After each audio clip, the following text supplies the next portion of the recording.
you for coming tonight to learn more about IFCO Pastors for Peace, to learn more about the work that we do. This is the report back for the 26th Friendshipment Caravan to Cuba. It was a fantastic trip that was life-changing for many people.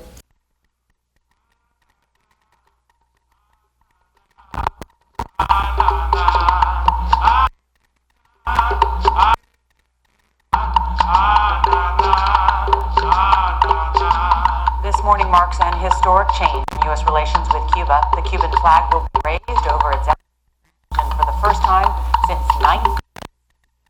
We're excited to be here at the Florida Avenue Baptist Church in the heart of Washington, D.C., launching this year's caravan. We feel that it's important to be here in Washington, the nation's capital, because this has been a very important year for improving U.S.-Cuba relations. This year, 2015, we are celebrating a very important victory, the freedom of the five, and also we are expecting you the 26th Caravan, Friendship Caravan, promoted by Pastor for Peace, to challenge the U.S. blockade on Cuba.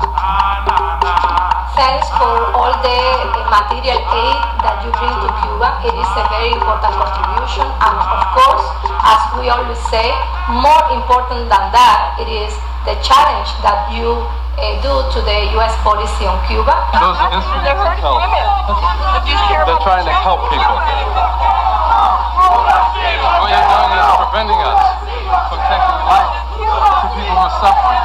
All you have is about policy. You have to apply for a license. No, we don't have to ask for a license to do God's work. The blockade is still in place, and we need to continue challenging that policy until the blockade is completely ended. Nos siguen haciendo la misma pregunta: ¿quién le ha dado autoridad a ustedes para llegar a Cuba? Y nosotros les seguimos diciendo: tenemos la licencia del amor. Dígalo, tenemos la licencia del amor. Tenemos la licencia del amor. Tenemos la licencia del amor. Mire.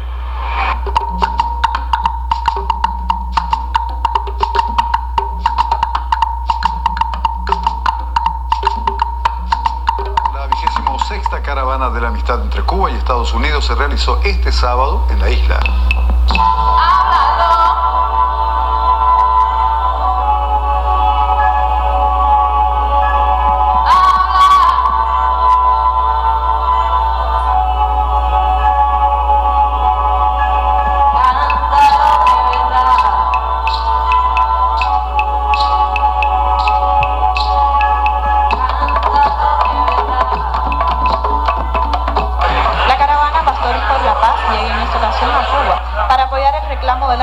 Por el cese del bloqueo económico y comercial impuesto por Estados Unidos, además de conocer y transmitir la realidad de la isla.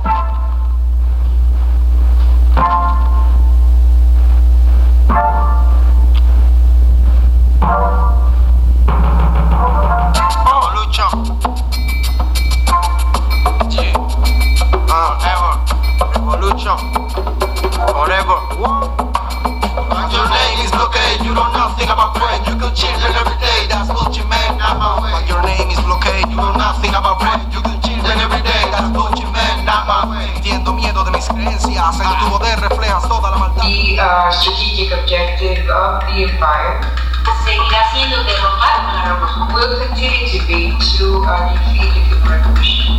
Well, we're just learning more about a U.S. government program that's been operating as a clandestine tech startup fueling dissent within Cuba.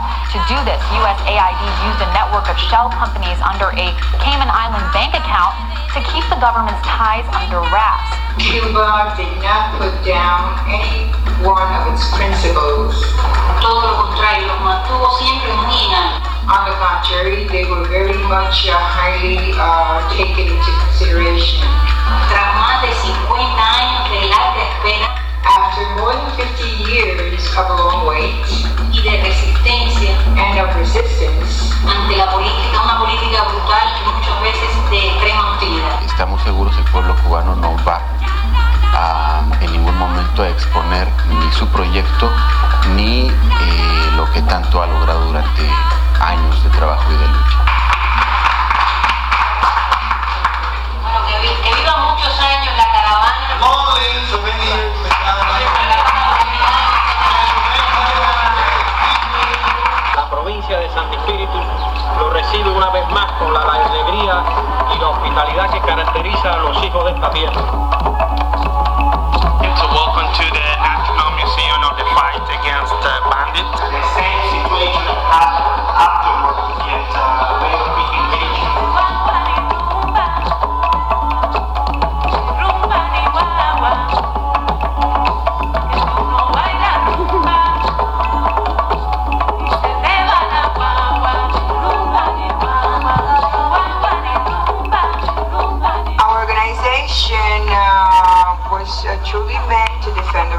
Revolution y sus funciones a través de estos 55 años han sido encaminadas a ello. And all these 55 years, the main gear has been this, it has been driven to defend the revolution.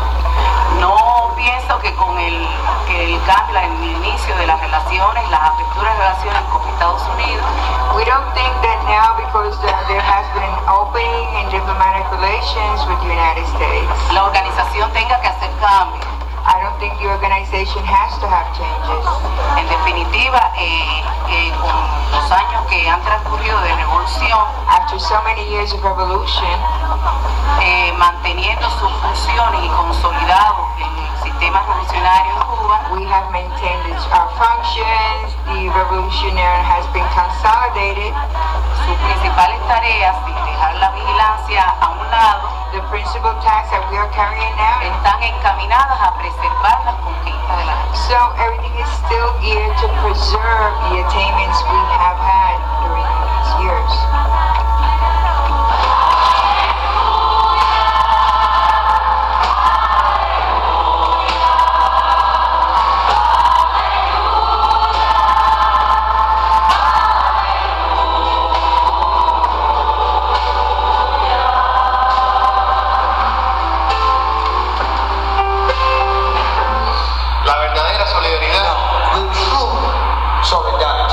Hay que arrancarla en el corazón. Hay que buscarla en lo profundo de nuestro ser. Y yo pienso que muchos vinimos a Cuba. Porque creemos firmemente que los cubanos arrancan sus corazones todos los días. Darle un saludo Hello, parte on my behalf, al glorioso pueblo cubano. to the glorious people of Cuba. Un amante se entrega por amor, en un beso se calman unos labios que esperan.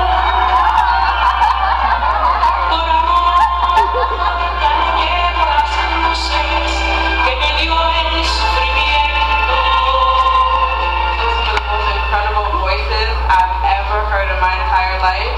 I actually started crying from just joy, beauty, and the joy behind this song that you guys just sang. Son unas voces increíbles. Yo empecé a llorar desde que solamente escuché las voces, con la belleza que hay detrás de lo que ustedes acaban de cantar. Gracias.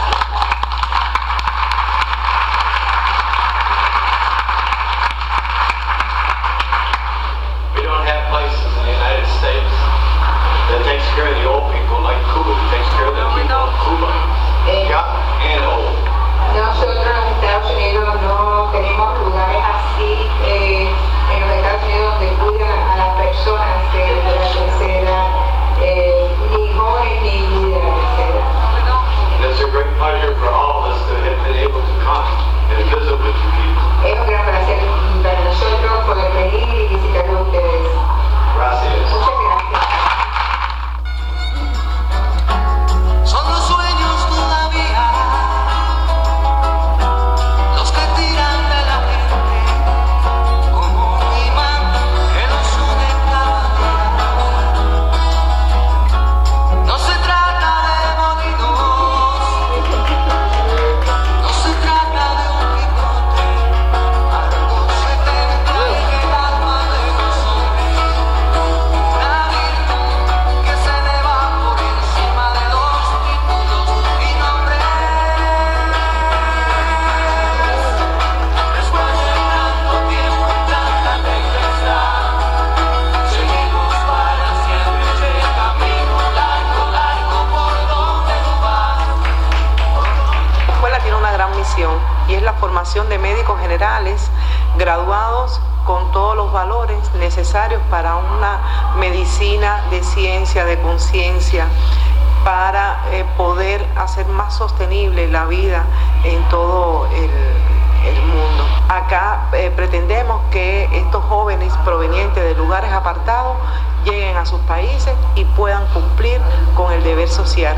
We have to really be extremely thankful to the Cuban people for reaching out and training not only students from the U.S., but students coming from other countries. The training, the medical training here is phenomenal. And it is one of the most humanistic approaches to training doctors and administering medicine to the population that I believe exists in the world. Son los sueños todavía. Estamos aportando casi 1000 médicos a la humanidad. Estados Unidos de Norteamérica con 21. México con 17. Un día como hoy, cuando graduamos estos jóvenes, recordamos con alegría a alguien que siempre nos acompañó en estos actos, que supo apoyar en forma incondicional el proyecto del año, que luchó por vencer el bloqueo contra Cuba. Me refiero al querido reverendo Gail Walker y sus pastores por la paz.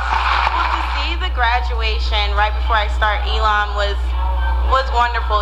It was like the opportunity to see the end before the beginning, and it really gave me something to look forward to see these amount of people dedicated to health care, dedicated to helping others medically was just a wonderful experience to witness their 7 years of hard work now being celebrated with their family and friends.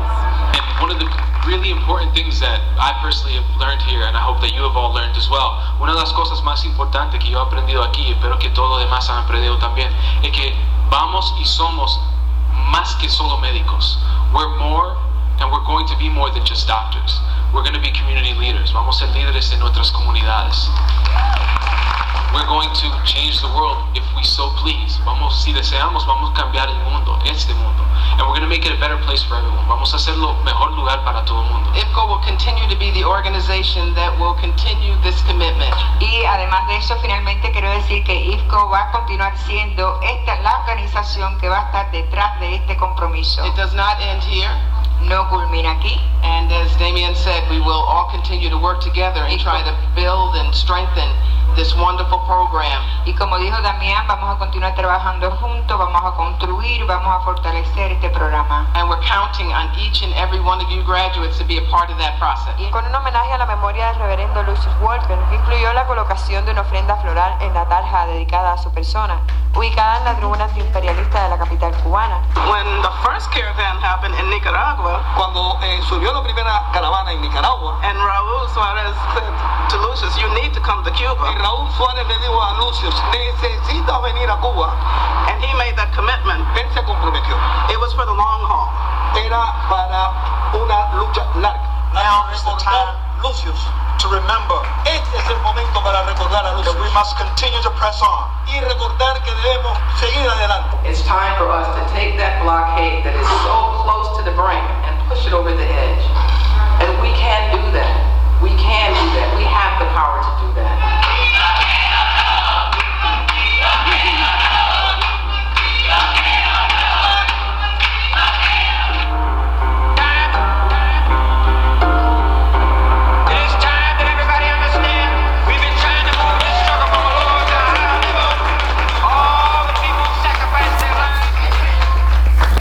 You're going to get to hear their stories of how Cuba impacted them. My name is Delasia. It's definitely a life-changing experience for me, mostly because it was beautiful to experience a society that put humanity at forefront, which is something that I'm not accustomed to living in this country. So that was just beautiful to see. Also being in the presence of people who won their revolution, as someone who believes in fundamental social change, seeing what that looks like afterward, 50 plus years afterward, and how that progresses and evolves was an incredible experience for me. And in terms of logistically, how the block associations work is something that I personally would like to apply to my organizing here in New York, as well as some other basic culture programming and teaching children about their own history. It seems simple, but it's something that we don't experience here, and that's a change that is definitely tangible that I'd like to see happen in this country. So that's just a little bit, but I'll circle back. Thank you. I'm Sophia, and this was my first trip to, well, not my first trip to Cuba, but the first one that I felt was super meaningful in that I got to really sort of from an older person's perspective, not just I went when I was much younger and, you know, looking for something, an ideal that wasn't quite there, but then as an older person, like, according to what just like Delasia said about seeing people living the revolution after so many years, and just knowing as someone who comes from a country of revolution and the fight for independence and trying to maintain black freedom and freedom for all people and the difficulty of that. And then Cuba still sort of in the modern world for me looks like that. What does that look like? What that struggle looks like to fight, to be different, to be the only one of your kind in that particular hemisphere that's holding on to a different ideology, or trying to anyway, in the face of such opposition. So I think that story, because I'm a person that deals in narrative and stories, and having come from a place that's rich in story, Haiti, I'm always looking for that other story, and Cuba has that shining story of really fighting for the revolution, of having children live with what that history means to them and what they come from. And I think that I will keep that. That's the memory that I would like for our children, even, here in the United States, where children of color, black children, know what they're connected to and what gives them strength, like even through the really bad times. And Cuba went through some bad times, and people still are fighting for that revolution. And I think that's what gives me strength and hope that, that it can be done, and you can withstand the opposition, even when you may have to make some strange bedfellows, but they have to figure out what the dance is going to be with the United States. But that's a figuring out that they're actively doing. So so that was very important for me to see, and I enjoyed the organizing, I was watching the film, and I thank you, Jennifer, because they brought it all back, of putting the packages together, loading them on the van, going to Mexico, that amazing rally, just everyone fighting for the same thing of saying, we want the right to have self-determination, to live a more humanistic lifestyle, and not to just be, pawns, anybody's pawn. So it was very enriching, and I would say it's an experience that everybody needs to make, just to have what the alternative can look like. So that's Cuba. Hello, I'm Adi.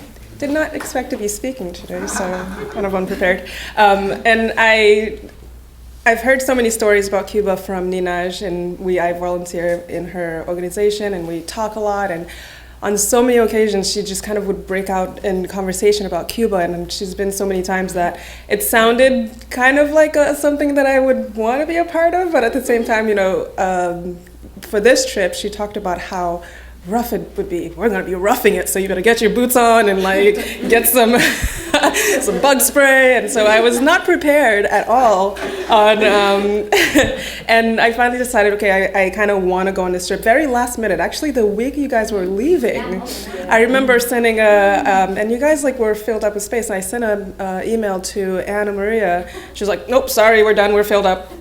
And I was broken, and I felt really sad because I thought I worked myself up to it, and finally it was just kind of sorry. And then I think it was the next day, Manolo left me a message. He was like, oh, someone dropped out and there's space, so give me a call. And I picked up my phone and called him right away, and I thought, oh my God, this is gonna be an experience. I didn't know what kind of experience, but I was excited. Especially because I've been in situations where I've had to rough it, or I've had to, I was put in situations where, I had to think quick on my feet and just kind of make the best of the situation. And I thought, this is gonna be amazing, because I knew a couple of people that were going, so I just kind of worked myself up to, I have to make the best of this, and it's gonna be a great learning experience. And there's so much that I don't know that I've been curious about, so much that you hear about and you wanna see for yourself. So definitely, that clip that you saw where the ladies were singing at the senior home, every single one of us that were there, even watching this, I kind of started to tear up. I wasn't. Everybody else. She came right after. She followed right after. But like we were all melting like into ourselves because it was such an amazing and touching moment. And every single day that we were there, right when we landed, in Cuba, was an experience. Your heart was either melting or you were trying to find a reason to kind of like do something to be helpful in some way because you want this experience to count. And every moment that you were there, so every single day, I learned something. I met someone or something touched me in a way where I felt like this is where I needed to be. And of course, getting back, our bodies rejected the idea of coming back here, and we were all sick.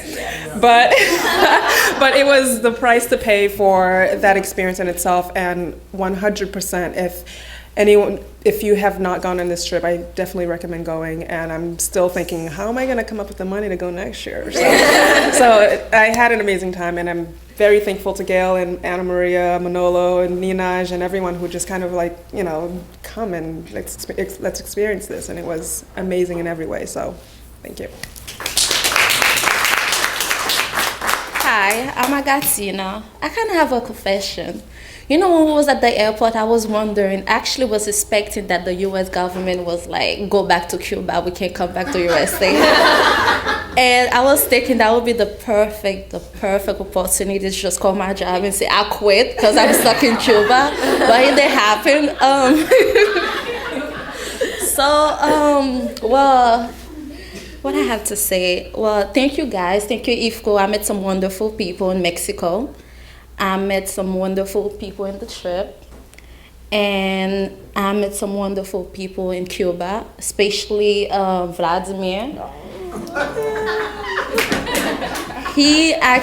Everybody was amazing, but Vladimir was one of the people over there that actually was so interested in what was going on in the United States, not only with the system, but with Black people in general in the United States. Not as Haitian, as an immigrant living in the United States, but as a Black person was different between Cuba, with Black people actually living in Cuba and Black people believing in the United States. And we all know it's not the same as, as a white person walking in Cuba, as a Black person going down the block in Cuba. It's not the same in the United States too, as a Black person going to the store, buying something to drink. And, all this is reality. And this is one of the trips that I wanted to make. That would been trying to get me to go on the trip for years, but for some reason never happened. But this year I decided to go, and it was one of the best trips ever. And I have to see for myself as an immigrant living in the United States, as a Black woman, that the culture, the way people treat you, and it was, to tell you the truth, it was really one of the amazing experience ever. Like Adi said, that it's one of the experience you actually have to go in Cuba. You haven't never been to Cuba and experience it yourself. So yeah, that's all I have to say. I'm gonna circle back. Now I got some time to think. I went on the full caravan. So I got picked up here in the Bronx, and we drove down the Midwest to Texas in this like old ass bus, and it was awesome. So I would suggest, if anyone had that experience or had the opportunity to have that experience, to do it, because it's something that I'm a city girl, so I've never been to the Midwest. I've never seen a lot of this country, and just having the opportunity to have the conversations that we had on the bus and just really get to know one another and like meet some incredible people I had the time of my life. Especially, I didn't expect it to be a bunch of Black women on the trip, to be honest. I thought it was going to be like 3 of us, if that. And we represented, and it was a great experience because of that. So I just wanted to throw that in there. So if you have the opportunity or can, go, because it's incredible. One last thing. I wanted to say it was the best opportunity to actually share information. And if I didn't go to that trip, I don't think that would tell the people that was on the trip what was really going on in DR with the Haitians. And we will never know how. And there was different people on the trip. There was like people from everywhere. We had from Spain. We have people Germany, and it was a type of trip that you stay on the bus and we actually can have a conversation for 2 hours without even we actually realize it, and you actually see different point of view what people really think, and what people didn't even know what was going on in DR with the Haitians, and that was the perfect opportunity. Work at DR. And to tell you the truth now, I didn't want people to buy Presidente in Cuba. Yes. So it's either you in or you out. Well, Presidente is one of the beer that actually is actually made in DR. So when we went to Cuba in Trinidad City, so they have their own beer, Bucane, yeah. And there wasn't that much beer over there from their own country, and they have Presidente from all the stores we went to. And I was like, some people really have to have some dry ass to be drinking some Presidente in front of me right now. After we just had a conversation, what is going on in DR with the Haitian? If we work out in DR, no Presidente. You can drink water. There's juice, no Presidente. It was amazing how there was a store 1 block away, and we actually saw all the Caravanista walking 10 blocks away to actually was looking for some beer, not Presidente. So they didn't want to drink the Presidente just because of that song.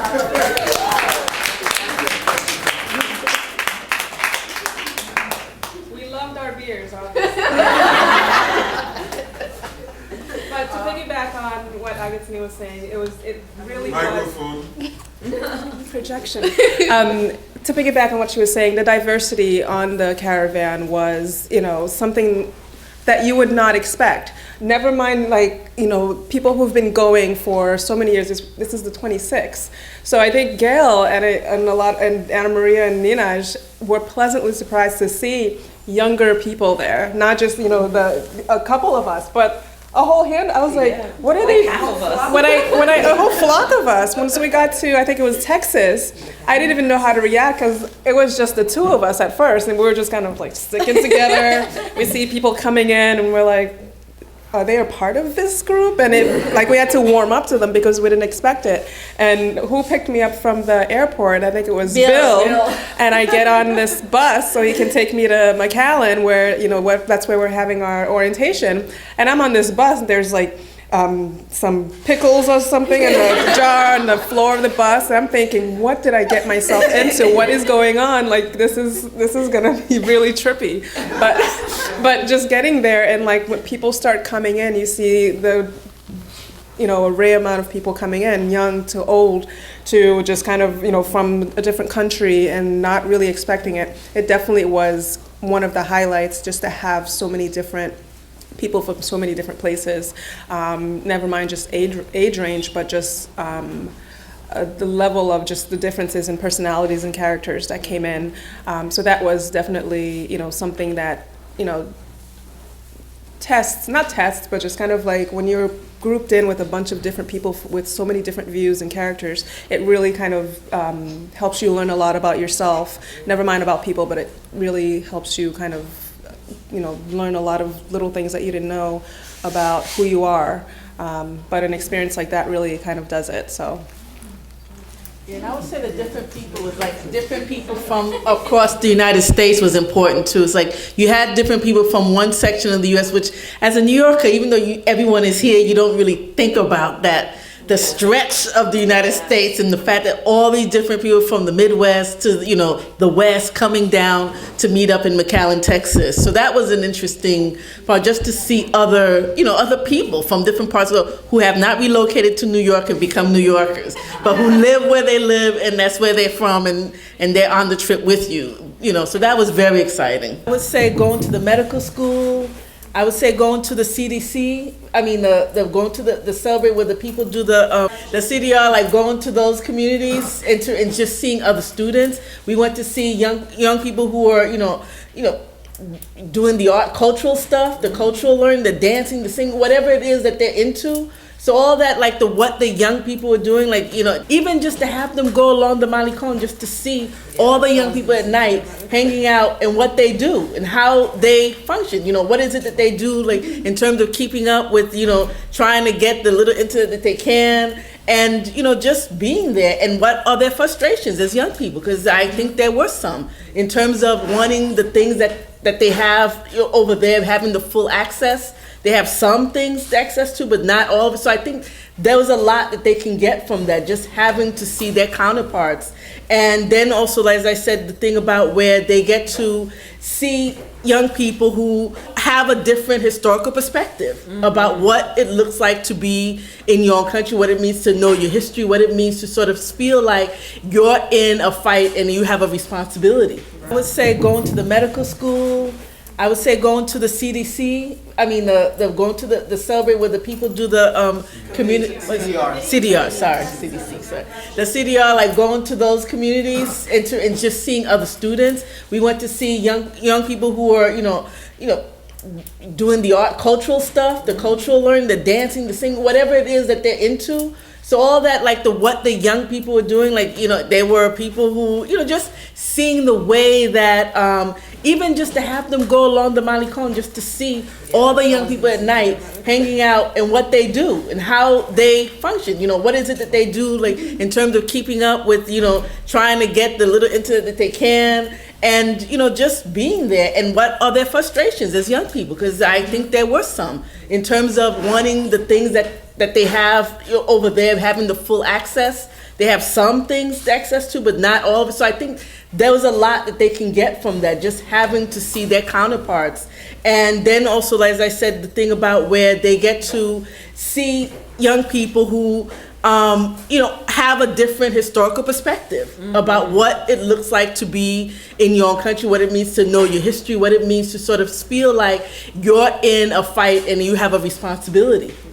So I think, you can take them and that would be great. But I don't know what they can add. Go.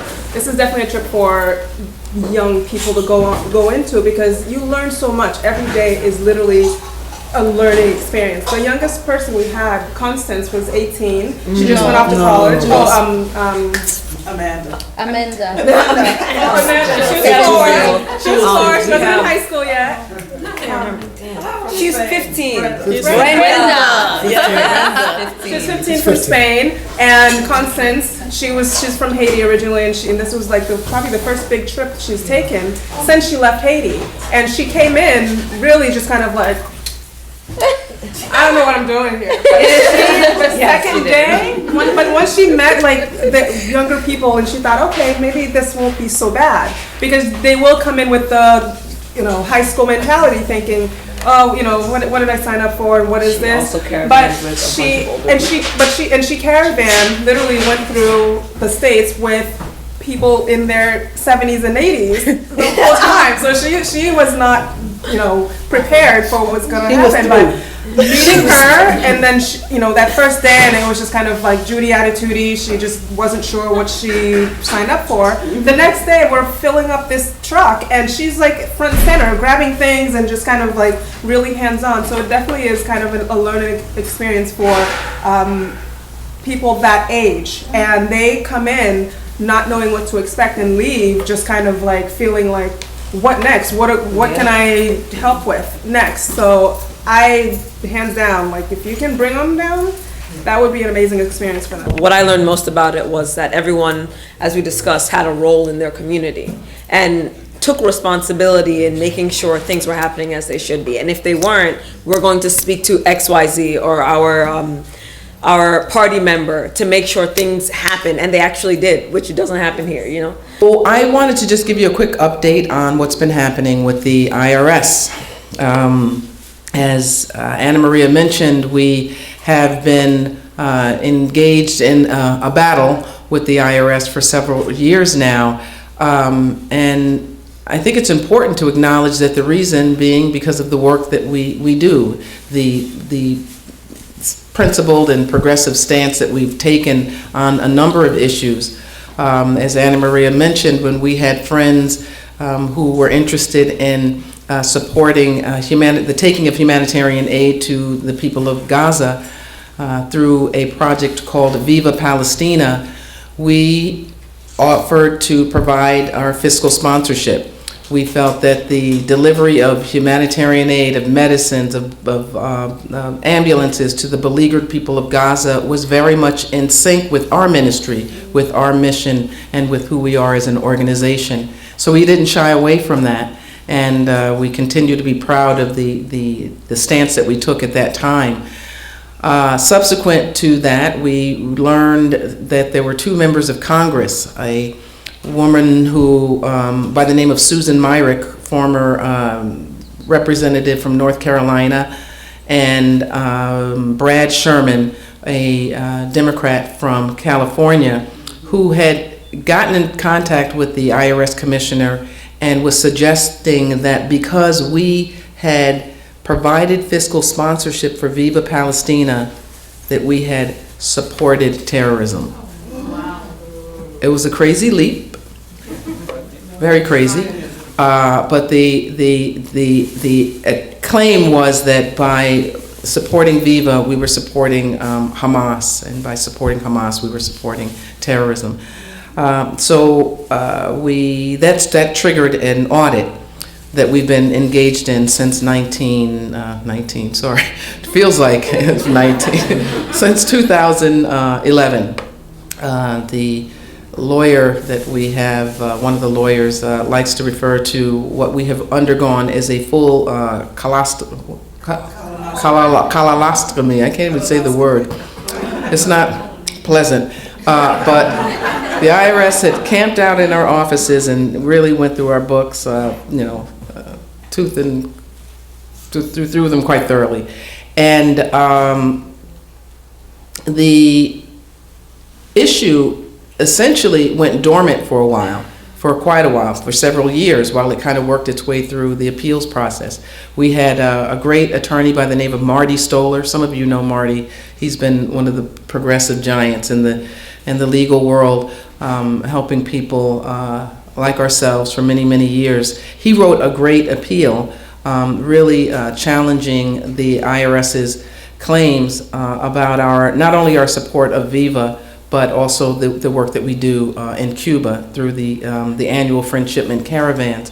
He really laid out the principled stand that we've taken around the issue of licensing. We've not accepted or applied for a U.S. government license to take our humanitarian aid to Cuba because we feel to do so is a de facto acceptance of that blockade policy. So as a matter of principle, we took the stand that we would not apply for a government license, but to instead embrace the concept that love is our license.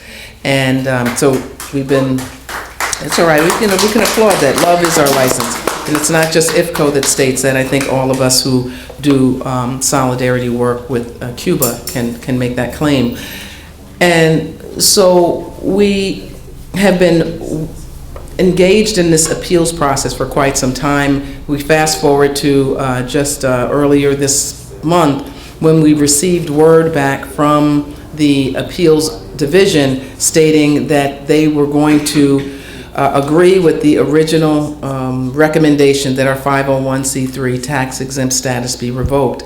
And so we have ratcheted up our effort to let our network know, let you all know, let our friends in Congress, our friends in the faith community, to really get the word out to the different fiscally sponsored projects that we work with, to state that an attack on IFCO is really an attack on all of us, and to ask that people contact their congressional members and the IRS, and to ask the IRS to demand that IRS stop harassing IFCO, an organization that has been engaged in the fight for civil rights, human rights since its inception in 1966. We all know that IFCO has been an organization that has always taken a progressive stance on some of the most arduous issues of the day, and that as an organization founded by and led by just outstanding, myself aside, people of color who have really demanded that justice be at the forefront.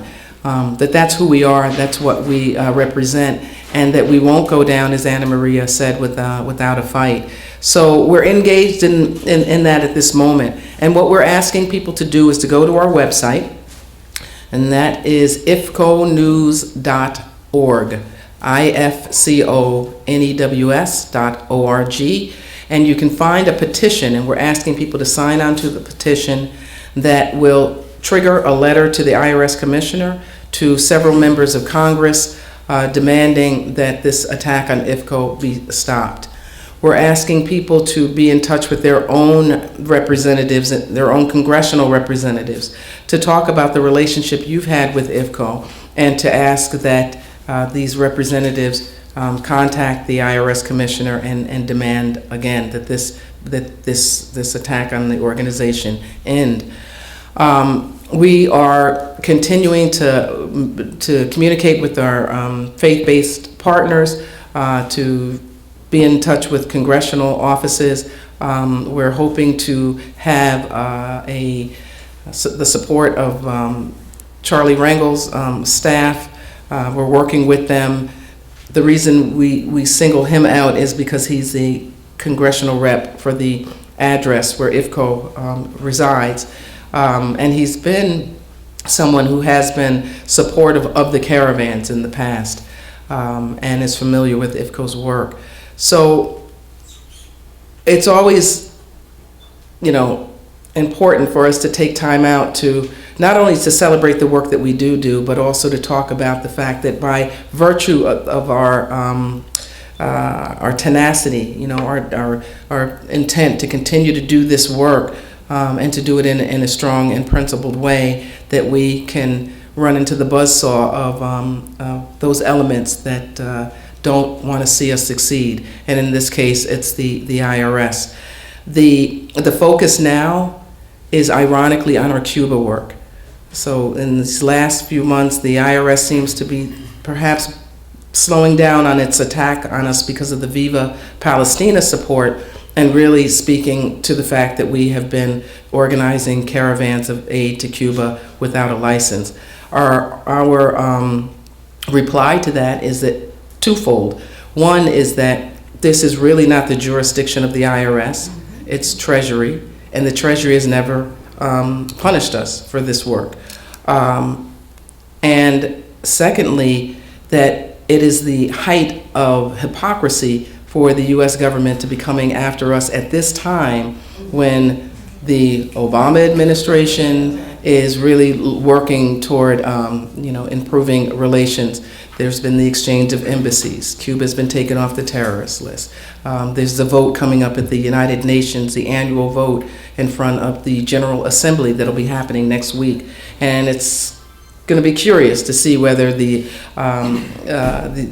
U.S. government abstains or what they do. But clearly there's a standoff between the administration and Congress. But for us to be at this historical moment when there's so much happening to work toward changing relations with Cuba after 55 years of a brutal and horrific blockade against the Cuban people is ludicrous. So those are the two arguments. One, IRS, not your jurisdiction. Treasury has never come after us. And secondly, really?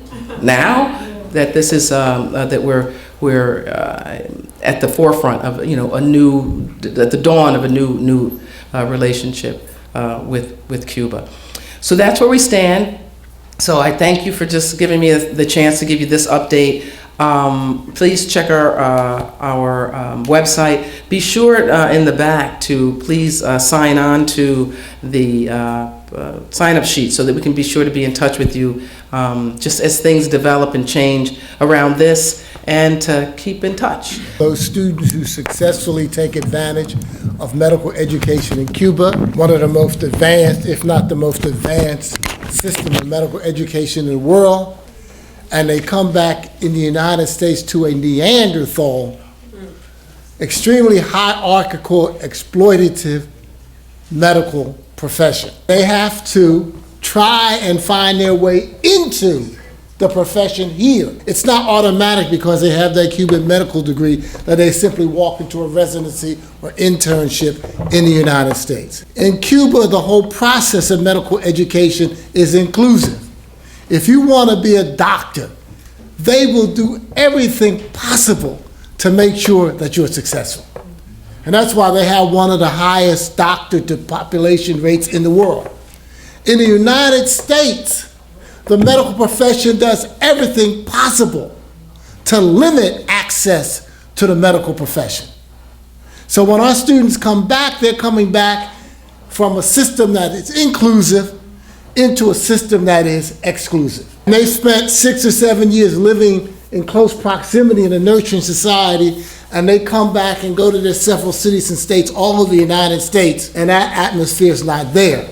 And they're immediately confronted with exams to qualify them to become residents. It's not enough to have the degree. In this country, you have to take these licensing exams. A number of exams you have to cost thousands of dollars, which they many times don't have. To study for the exams, you know, to get the study materials might cost, in some instances, as much as the exams themselves. So we have to build up a structure, which we're trying to do now. We made some progress, but we need everybody's support to create that nurturing environment here so that they can be successful once they get back. Remember, we're taking many times impoverished students of color and poor white folks and sending them to Cuba to be educated. They're not coming back here with their pockets full with money to pay for these exams. Then, when we are successful and they get residency programs, then they get worked 12, 13, 14, 15 hours a day, day in and day out. Really for ridiculous hours. You go in at 7 in the morning, leave at 7 in the night, but that's not the way it really works. You get in there about 6 o'clock, get in there early and get yourself together, and you leave, not at 7, but whenever all the paperwork is done, and you can leave, and then you come back the next day. So these people are undergoing tremendous pressures because we got the most backward system of medical delivery in the world. We have to see this struggle in two phases. One, to get our people to take advantage of that Cuban system. And two, the struggle here to transform the system we have here so that those who get educated there can be absorbed and can benefit us.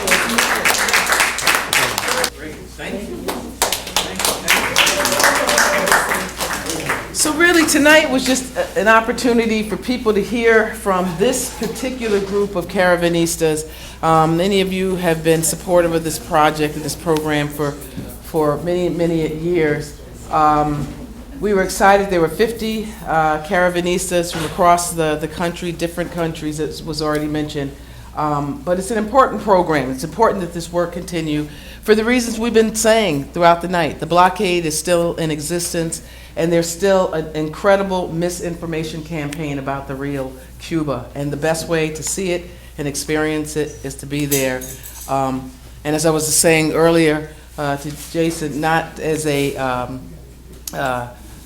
we're not interested in taking people that want to smoke cigars and drink mojitos and lay on the beach, but people that really want to understand and see Cuba and all of the beauty that it has to offer as an alternative to systems that we are opposed to. So it represents so much, and it's a great opportunity for people to go and learn and experience the world. So whether it's with the caravan or however people make their way there, do it in a principled way and we want to encourage you to do that. We want to encourage you to continue to keep an ear out about IFCO, its work, the program, the med school, the IRS attack, and we're just grateful for your being here around the different Cuba work that we do. And the last thing I'm going to do before I sit down and bring to your attention this palm card that's on each chair that you're sitting on. We had the honor of hosting two wonderful women on November 4th here in New York. They'll be here for several days, but this main event will be taking place on Wednesday, November 4th at the Malcolm X and Betty Shabazz Memorial and Education Center. The two women are from ECAP, the Cuban Institute for Friendship with the Peoples. Kenya Serrano, who is the president, and Lema Martinez, who is a member of the team that deals with the United States. Both outstanding women that are going to be bringing updated information about Cuba directly to us here. It's an event not to be missed, and so we want to make sure that you each take one of these. There are additional palm cards that for anyone who wants to share them with your own networks. But hope that you can make it out for this, what promises to be a really wonderful and information-rich evening. On Wednesday, November 4th, there'll be, we used to like to say refreshments will be served. Remember how that's a way to get people to come out? Refreshments will be served. So there'll be food. And then there'll also be great conversation and an opportunity to learn. So look forward to seeing you all on November 4th. And thank you for being here and allowing me this moment to talk. Part of the reason that we continue to be under attack by elements like the IRS is because of the principled stand that we take with these issues. Once again, this is a case where I was proud that the board stood up and said this is wrong and we need to support this effort to highlight the work being done to draw attention to this injustice. It's not popular. It's not always popular, this work. It's not popular. It wasn't popular to begin doing the work that we were doing in Cuba, and before that in Nicaragua, and before that in Southern Africa for a period of time. It's not always popular to take these stands, but it's important. And to see us reach a moment of when there is such clarity that this is important work is rewarding in itself. It may not be with some of our friends popular that IFCO has taken this stand around this boycott, but it's necessary and it's important, and I'm proud of the board for having taken that stand. To do the work that we do requires support. It requires you writing, or members of Congress, you're coming to volunteer at the office, and those of you who can to provide financial support. So this is that time in the program when we're going to ask our dear friend Desi to my left and Brenda to my right to pass a little plate, a little styrofoam collection plate. We are in church, folk. This work, this ministry, these efforts require financing, and so anything you can do, big and small, is greatly appreciated. The work to take the caravans, to purchase these buses, fuel the buses, get them down the road. The work to support the medical school scholarship program. There's a brochure on the back table about that. Thanks. Gail, how did it go? It went good. Did she take her away? Yeah. Desi, see, all right, I know some of you aren't, people of faith, but you are whether you know it or not. The Lord works in mysterious ways, right? So we're here hanging out, and I'm watching the videos, just smiling, feeling good, remembering everything. Here comes Desi saying, Rangel's downstairs. I just saw Charlie Rangel. He's heading out the door. Come on. So we went running. We were running down there, cutting through the church, and so he's in the car, right? And he's getting ready to take off, and I'm like, hi. I'm leaning in the window like this. Hello, sir. How are you, sir? Gail Walker, Reverend Walker. You got to say buzzwords, right, to get their attention. I know he knows Lucius Walker. He knows that name. Lucius Walker, daughter of Lucius Walker. Oh, yeah. And I said, you know, are you sure? So he says, it just still didn't quite click. And I said, well, listen, you know, I was just down in Washington talking to your staffers. We really got this trouble. The IRS is trying to shut us down. IFCO, you know, the Interreligious Foundation, Pastors for Peace. I'm trying to throw words out before he rolls the window up. Yeah. Wait a minute. Oh, on 145th Street. Walker. Yeah, Lucius Walker, that guy. Yeah, I'm his daughter. Whatever it takes. I'm trying to get, you know. And, yeah. And I said, yeah, I know they're really coming after us. You know, we've really been doing, you know, that Lucius Walker. He was the closest thing to Jesus Christ walking the earth. I said, well, thank you, sir. Yeah, we liked him, you know. But they're trying to shut down his organization, and, you know, we're trying to hold it. Oh, Cuba, the caravans, all the computers. Oh, I remember when he was on that fast. I didn't think he was going to make it, you know. You can see I wasn't fast. So I'm going, yes. And I say, so, you know, the IRS, they're coming after us. He says, so who did you talk to? I told him who I spoke to. Why didn't I know that his chief of staff is in the back? And I'm trying to get the chief of staff's card. I don't have any cards with me. I don't have any either because I went running down the stairs with Desi. So I said, he said he was going to be in touch with us on Monday. So I said, okay. So we'll try. It's a wonderful project that Cuba offers, full scholarship for young people here to study medicine, only with the understanding that they will return and provide service when they return here in the United States. Is a great project, but it still costs money to run that project. It still takes great resources to make that happen.